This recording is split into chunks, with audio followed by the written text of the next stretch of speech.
Harga jackpot juga tahun 2011 BMW 523i 2.5 auto M Sport original. Ini hari cuma nak jual 21,800 saja ya. Ini F10 M Sport model. Kereta memang cun cantik. Sekarang misteri review ini kereta, kasih bos tengok. Selamat petang bos. Misteri baru dapat trade in. Ini tahun 2011 BMW 523i 2.5 auto original M Sport lah. Ini import daripada Jepun ni ya.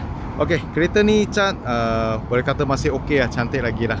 Nombor sekali biji G1M166 ni, nombor sekali biji ya. Kereta full spec lah. Ada sunroof lagi. Kereta tayar ada 5 ke 60% tebal, boleh pakai lagi setengah tahun lah. Cat masih okey ya. Cat masih kira okey lagi, pakai macam tu okey, tak ada masalah. Tak ada kemek-kemek ni ya. Ni kereta okey, masih cantik lagi ya.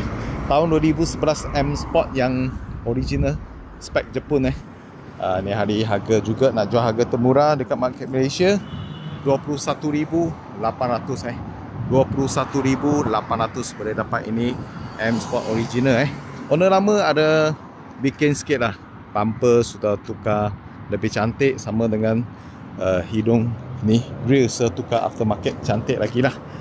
Lain semua okey, bawah sedap lagi. Dalam interior akan tarasi, masih okey ya, cuma kotor sikit, kena cuci ya, kena cuci ya.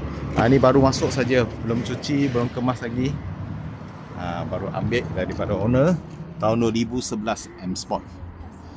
Okey, ada sunroof Okey, ni hari cuma nak jual harga murah-murah sajalah. 21,800 saja. Kalau ada bos minat ini model F10 model M Sport import punya. Okey, ini boleh kata paling murah 21,800. Kalau ada bos minat, contact Mr. Lee. Thank you bos support.